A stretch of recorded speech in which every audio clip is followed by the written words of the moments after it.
place now. You are listening to Perspectives with Ashley Burgess. Welcome back live to Live Your True Life Perspectives, and I'm your host, Ashley Burgess. On today's show, I'm discussing the signs of a narcissist, how to identify if you have narcissist in your life.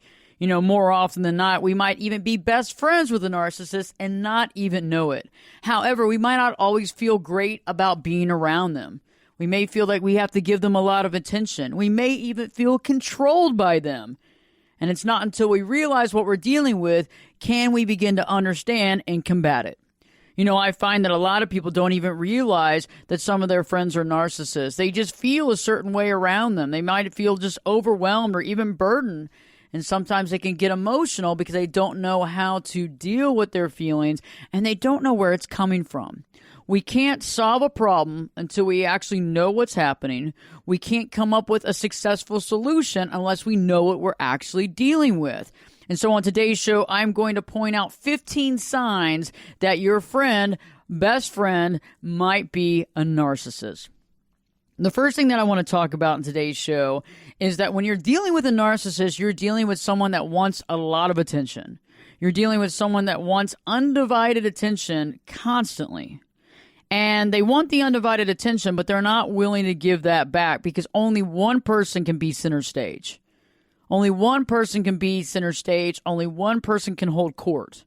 And so when that's the case, remember, you're always going to play second fiddle when you're dealing with these people because they don't know how to share the limelight. They don't know how to share that type of space because they've never done it. And so I want you to think about that. If you have a friend right now that you're dealing with, that it seems like they always have all the attention, you're constantly praising them, giving them attention, and that's the only way that they really respond, then you may be dealing with a narcissist. You know, another indication that you might be dealing with a narcissist is they have a tendency of wanting you for themselves. They have a tendency of wanting you for themselves. They want to basically sequester you.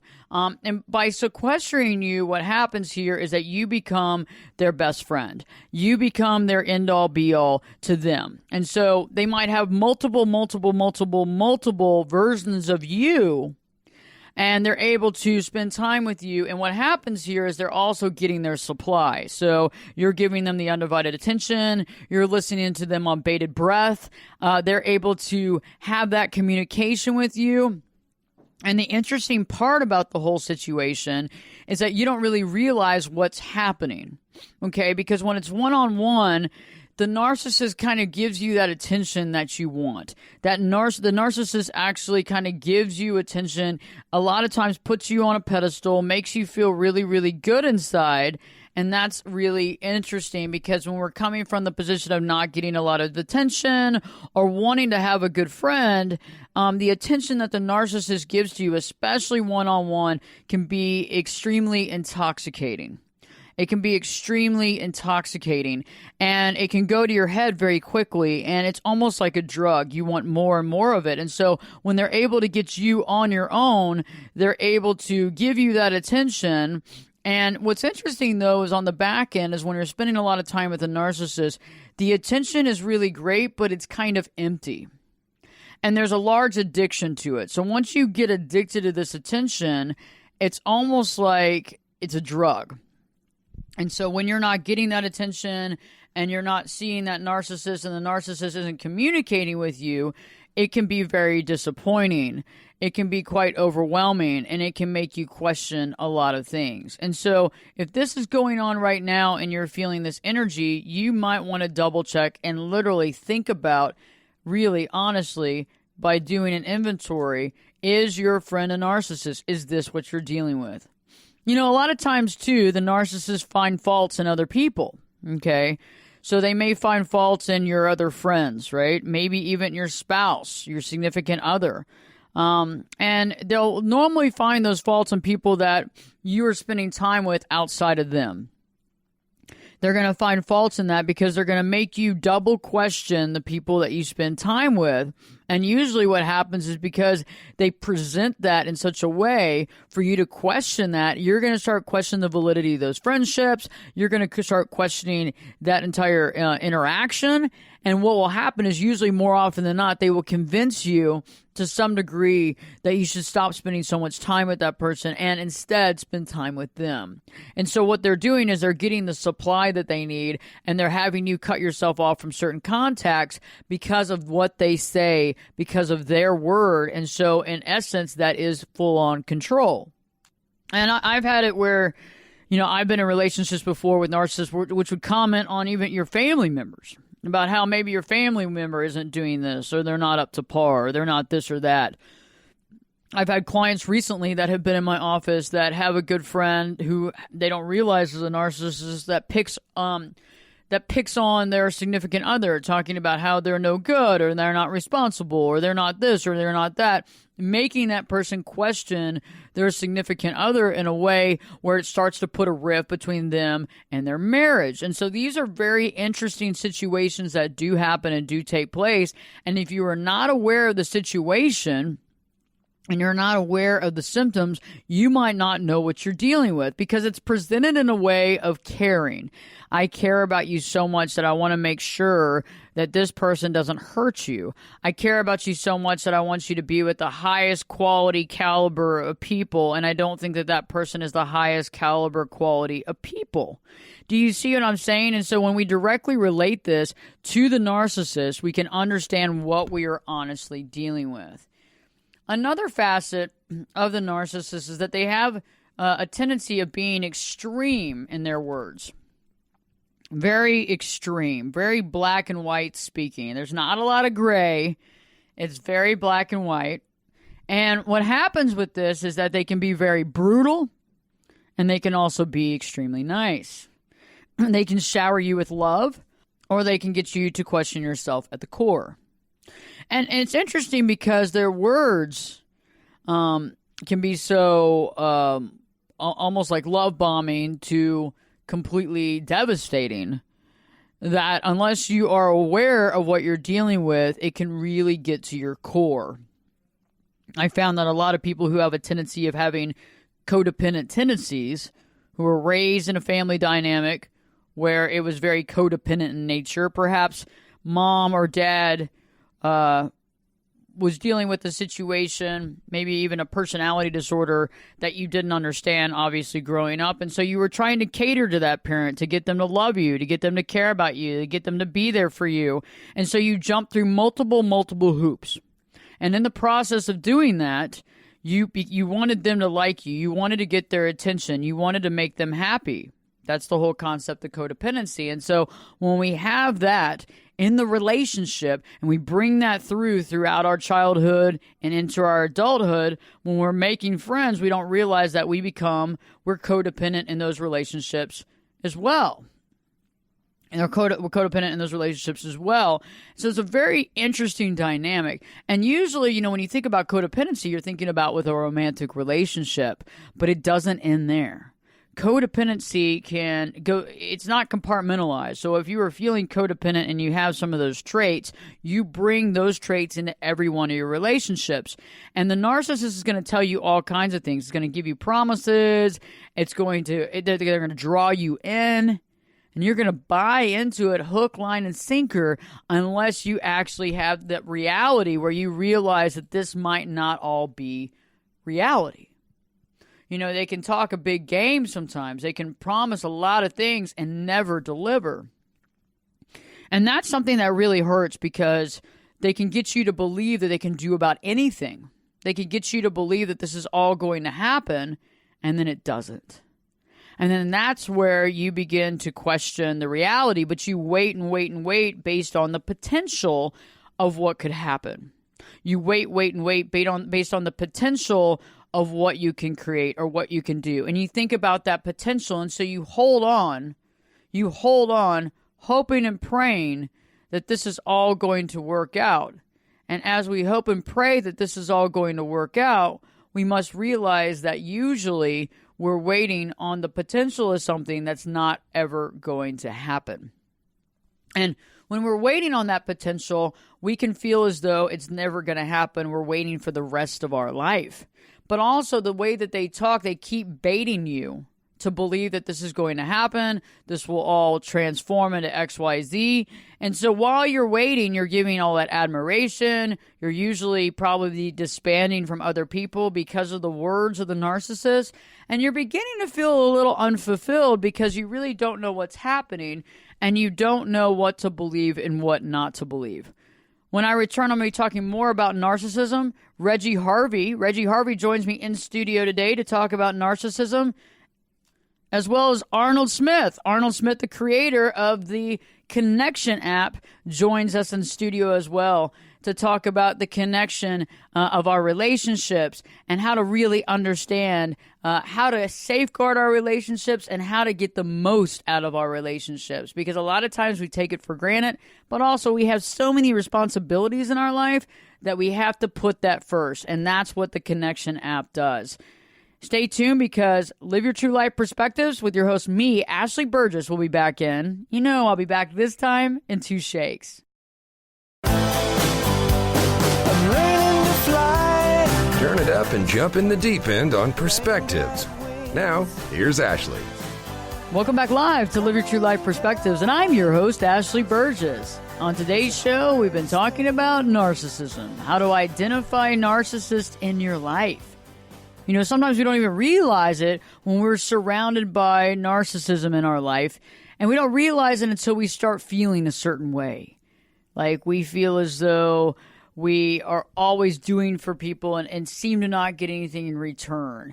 We feel as though we're giving other people undivided attention and not getting the same attention given back to us.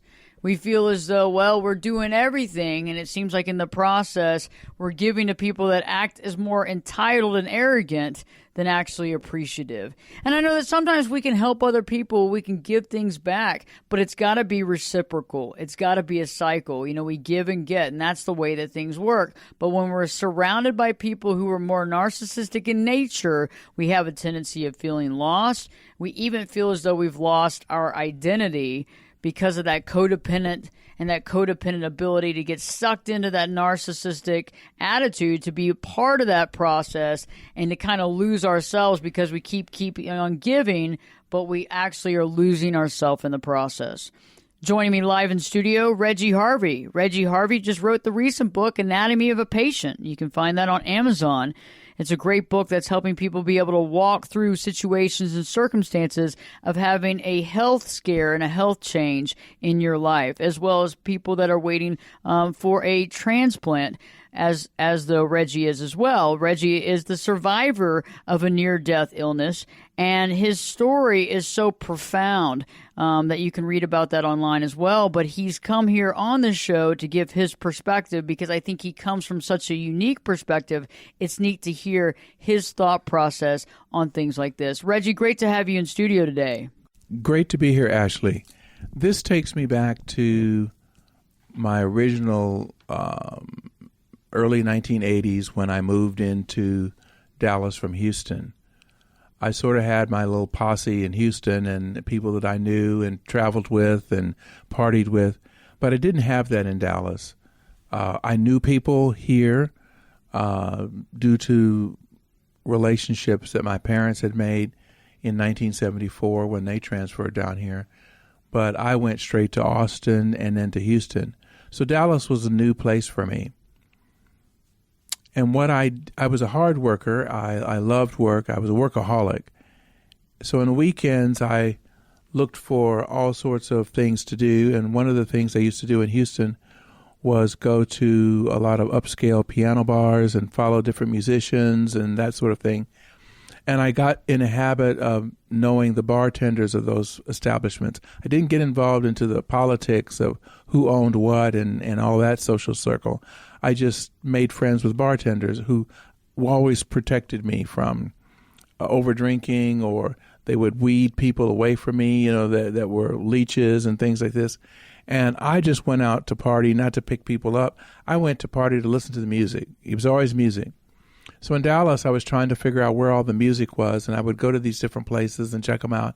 And again, introduce myself to the bartenders and start talking to them. And I think I had interesting conversation. And so they would tell me about new shows coming up or plans that they were going to be making. And I would share those with people that I was meeting, and got into this habit of setting up a weekend rendezvous at various clubs around Dallas for about a dozen people. I don't know where they came from, but they just all showed up. I guess they told their friends who told their friends. And so it got to be a big deal where we were going to hang out on Friday night and Saturday night. And I loved it because I thought that I was doing something, some wonderful service, until I realized, wait a minute, even though nobody stiffed me on tickets or people paid for their own drinks or their own food or whatever, they never arranged for any activities. They always would call me. I ended up being sort of like the cruise director on a cruise ship. And I thought, this is not my role. I have a full-time job. Why am I doing this? And it takes me back. You remember a couple of weeks ago, we had a conversation about people who hang on to you for you to solve all their problems, but they never do anything for you or inquire how you're doing. And that's when I used to do the New Year's Eve, drinking vodka, listening to Janet Jackson, and throwing contacts out of my day planner into the fireplace and sipping vodka after each one until I ran out of contacts to destroy. But that came later. But anyway, I had to extricate myself from this role that suddenly these Dallas contemporaries had put me in. I thought I had sort of found my tribe, but it really wasn't my tribe. I was just the pawn, and I volunteered for it. And like I said, these people didn't injure me, but they sucked up a lot of time and resources. And it took me a few years to realize I had to value my own time. So it's very easy for people to fall into that narcissistic role, even when they don't necessarily intend for it to happen, but they'll certainly accept the convenience of it and benefits of it, and leave you with all the stress and anxiety and culpability for whatever happens. Of course, I was young. I was in my early 30s, and I thought I had inexhaustible resources and energy and time. Of course, as you mature, you figure out that's not true, and you can't get your time back, and you can't get your energy back, and you have to be more judicious about where you invest those assets and spend time. I still enjoy deep intellectual conversation. I still enjoy adventures with people of quality, but I'm very careful about exposing myself to the preparation and the benefits of what we're going to accomplish when we do there. It has to be a 50-50 thing now. Everybody has to be involved, engaged, and participating. I'm not the one who's there to map out the trip, buy all the goodies, rent the car, make the reservations, all that sort of stuff. No, I don't do that anymore. When I meet people, I take time to study them, not intently, but I just pay attention to details, and I'm not so quick to decide who I'm going to partner up with. Some people are very interesting naturally, but I need to see that there's some substance there. I need to see that they have their own program. And then I need to figure out if there's really synergy between us. I'm a very independent person. I don't need a big crowd to keep me happy. I never grew up with a big crowd, and I think that's why in my early 30s, this was novel for me, and I was distracted by it. Now I'm much more careful with who I spend quality time with. In fact, having to deal with this renal failure issue and restructuring my life, I've learned how to manage my time much more effectively because I don't believe I have any of it to waste. You can, of course, find me here on the show, Live Your True Life Perspectives with Ashley Burgess. But if you want to know a little bit more about me and my background and my journey over the last 4 or 5 years, you can go to my website, reggieharvey.net, ReggieHarvey.net, and read up about my diagnosis, how I've dealt with it. You can get links to Amazon for purchasing the book Anatomy of a Patient, which I think is a very effective, transparent share of my adventure with this renal failure, living with renal failure. And you can also audit the various clips from previous shows where Ashley and I have covered several topics since February of this year. Thank you so much for inviting me. I love Reggie's perspective. And, you know, when we've been talking about narcissism, we've been talking about how they have a tendency of wanting that undivided attention, wanting you to themselves, finding faults in others, those extremes in words, very black and white speaking, so they can put you on a pedestal or they can pull you right off that pedestal. They find fault in people, and they'll talk about that. Another thing that I want to bring up is more often than not, when you're dealing with a narcissist, you're dealing with someone who has indifference to other people's feelings. They don't care about how other people feel.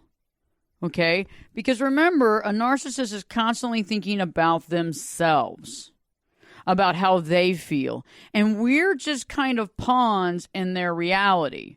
We're just there. And so when the narcissist is really thinking about you or I, they're only thinking about us when they want us around. Otherwise, it would be almost like in their minds, like when they stop thinking about us, like we stop moving. We become non-animated and we like wait in the closet until they come to get us. You see what I'm saying? And that's one of the things that we don't realize a lot of times. And that's why sometimes you don't even hear from the narcissist, because they usually forget even about you and they start calling you when they want something, and they won't stop because they think that you really don't have an outside life except for them. So that's something that we really need to think about. When I return, I'm going to be giving you more information on understanding if you are around a narcissist, and better yet, some things that you can do, because as long as you have this knowledge, you have power. Rnold Smith joins us live in studio from the Connection app in just a few minutes. And don't forget, check out my website, ashleyburgess.com, Ashley, BERGES.com. And also check out the YouTube channel. New video content up every day. Just go to Ashley Burgess. Go to YouTube and search Ashley Burgess. Stay tuned. Live your true life perspectives with your host, me, Ashley Burgess, will be back this time in 2 shakes.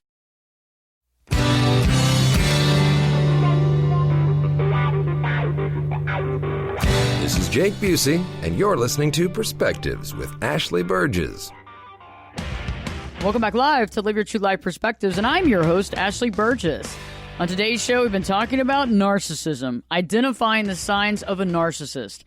More often than not, we might be best friends with a narcissist. We might be spending a lot of time with people that might have narcissistic tendencies. And usually what happens in that situation is we begin to feel devalued. We begin to feel like we don't really matter. And we begin to feel as though we're giving all this attention away and we're giving all this energy away, but we're not getting anything back in return. And I understand that we're not always looking for something back in return. That's not the way that it always works. But at some point, it's a give and get situation. A friendship is a two-way street. A relationship is a two-way street. And it can't be based on something that doesn't work for both people. You know, I found that when you're in a narcissistic relationship, whether it's a friend or a coworker or even somebody that you might be dating, it seems as if you're having to give so much admiration. It seems as though those people can be almost entitled, and you can almost feel like you're losing your identity. You know, when we think about relationships too, like right now we're talking about obviously relationships that need to be worked on. We're talking about understanding relationships that might not be as healthy as need be. But what about when we're thinking about the relationships that we're in that are healthy? What about when we think about the relationship with our spouse or our girlfriend or boyfriend? What are we doing to maximize those relationships? What are we doing to encourage joy in those relationships? What are we doing to encourage, really a connection with our spouse or our loved one? Because I think a lot of times we can be really, really busy. We can be busy on this planet, almost too busy to take care of the things that we need to take care of. It seems like work and school and the kids and everything seems to go first, but then it seems that our relationship gets put on the back burner. Okay, so joining me in studio, Rnold Smith is joining me in studio today, and he's the champion of the habits that lead to happiness and life satisfaction.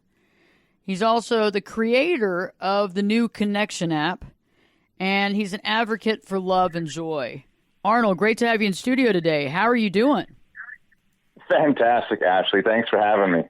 Well, it's great to have you in studio because you and I have talked so much about creating a good relationship, lasting relationship, and what it takes. And you've created an entire app with an entire platform to make this a reality. Tell me more about how you started this and why you began it. Sure. I guess it started, for me, both my parents died when I was quite young, and that really taught me about what was important in life. And, for me, what really leads to happiness and life satisfaction is the quality of your relationships. And what I saw in the world was so many unhappy people. And when you looked at what the source of that was, often it was because their relationships weren't as fulfilling as they could be. And oftentimes it wasn't because they didn't want that, or it wasn't even because they didn't know how. It was because what you said, because life gets so busy that we just put it on the back burner and we don't give our relationships the attention they need to thrive. And I thought that was such a tragedy. And so I really wanted to do something about that, and so we built this app. And so, if you go back to life, and you look at knowing what to do really doesn't make any difference. Just because you know what to do, a lot of people know how to lose weight, doesn't mean they lose the weight. A lot of people know how to make more money or save money, doesn't mean they save money. Knowing makes no difference. And this drove me crazy in life because as I worked through life to try and figure out how to have the life that I wanted, I kept learning amazing strategies to create a great life, only to not have anything change. And so what I saw was that if you really want those changes to happen, it really comes down to your habits. And changing your habits is tough. And so what we did is we built a technology that really helps people transform their habits, and specifically the habits that lead to happiness and human connection so that you have the kind of relationships you want. The app's called the Connection app for couples, or the Connection app if you want to connect with the rest of the people in your life. And, if you've got that great relationship with your life partner, then everything seems to work. And that's why we started there. Powerful stuff. I think it's interesting. One of the things when we're working on all these different things, we have jobs. Many of us work many hours. I'm probably about 60, 70 hours a week. And you're right. Things and you know what you need to do, but yet we have a tendency of not doing it. We have a tendency of not following through. So we know that we need to give attention. We know that we need to listen. We know that we need to be open to communication. And what I find so often is that we can be open to communication with our friends and people that aren't as close. But when it comes to the spouse, it seems that we can be a little more closed-minded because we're emotionally more invested. We have a tendency of not listening to them to the fullest, and that can create problems in our relationships as well. Absolutely. And, oftentimes it's because we're so comfortable with our partner, because we know them so well and we know they're there for us, that we begin to take that for granted. And we stop doing the little things that make them feel taken care of, make them feel loved and appreciated. And that's the key. It's those little things you need to do every day. I mean, appreciating your partner isn't a sometimes thing. It isn't a special occasion thing. It's an everyday thing. And when you do that, that's when your relationship can start to thrive. But when those little bad habits creep in, that's when you start to really degrade your connection, and life, it's just not happy. That's so true. That's so true. I think that's so interesting because I think this is actually going to help us, because I think if we actually dedicated more time, and I know some of us say, well, where does the time go? I mean, we only have a finite amount of time on this planet, but it seems like if we kind of bring the importance of the relationship to the forefront, maybe we actually can explore and find solutions. As a therapist, I find that, many people jump out of the current relationship because something's not working and they see something else that they feel is greener. They think the grass is greener. And unfortunately, within a year or two, into that new relationship, we're kind of at the same situation or even worse than we were in the previous relationship. Yeah, absolutely, because, of course, wherever you go, there you are. And your habits are your habits. And, the thing is, all the research really points to it's not about the big things. It's about the little things you do every day. And understanding what those things are, that's kind of the key. And that's, the research we did was really breaking it down into smallest common denominator so that, people really can do the actions. Because when we're so busy, if we have to think about what to do, by the time we've figured it out, the moment's passed and we've missed our opportunity. But when you've got an action right there ready to go, then when the opportunity comes, we're more likely to do it. And that's why we've broken it down into these 7 connection habits. And when you practice them in your life, you will be amazed at the difference it makes and how quickly it makes it.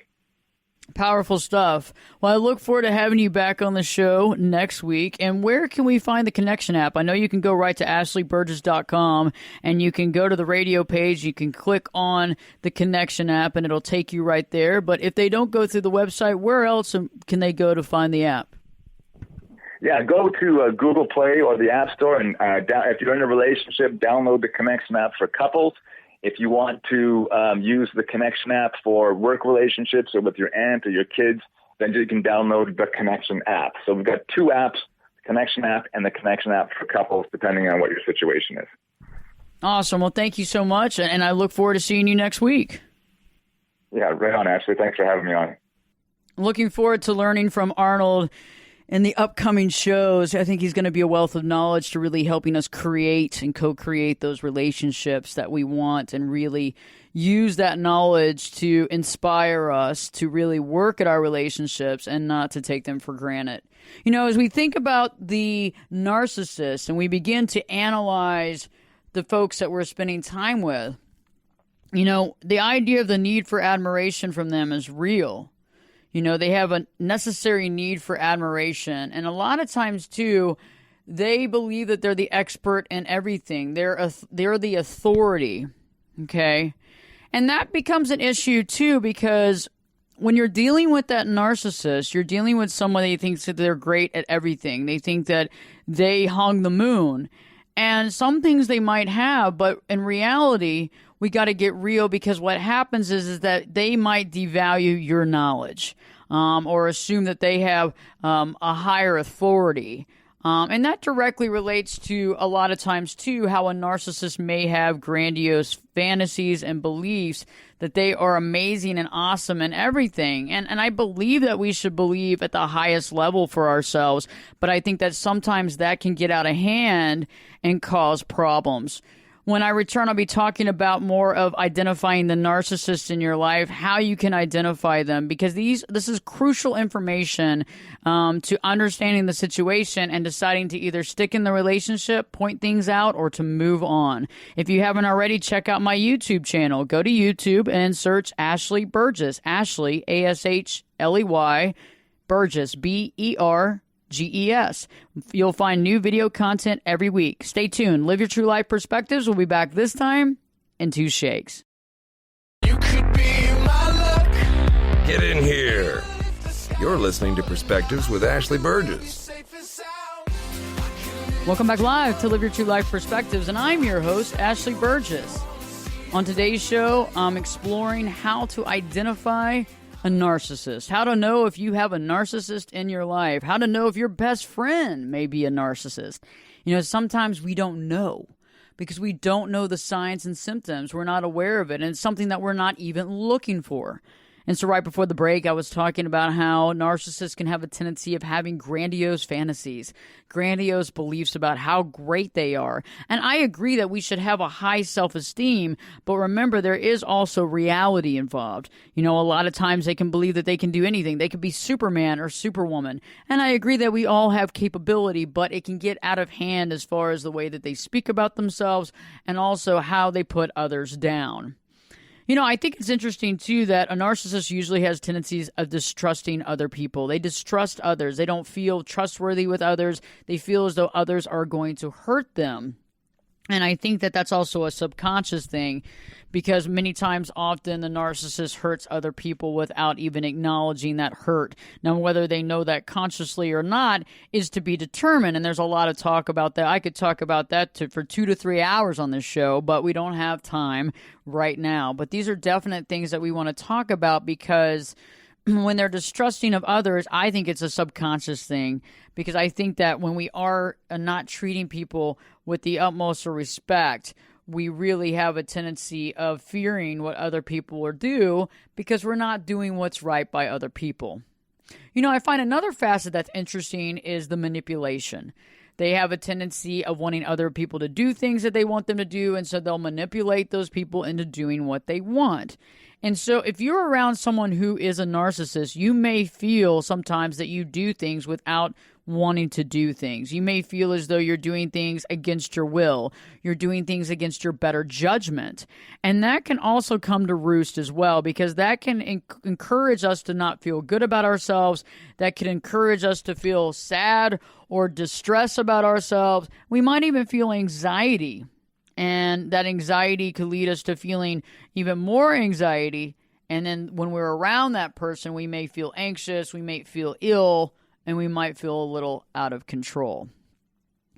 I also find, too, that the narcissist has a tendency of using other people. They use other people to get what they want, and that's why they manipulate as well, because they want something. They want them to do something for them. And I don't really know, and we can go into this a lot longer and a lot more in depth, you know, how much does the narcissist realize that they're manipulating other people? Because remember, narcissism is something that I believe, you know, we've talked about different facets of genetic, but also environmental, and I think it can be both.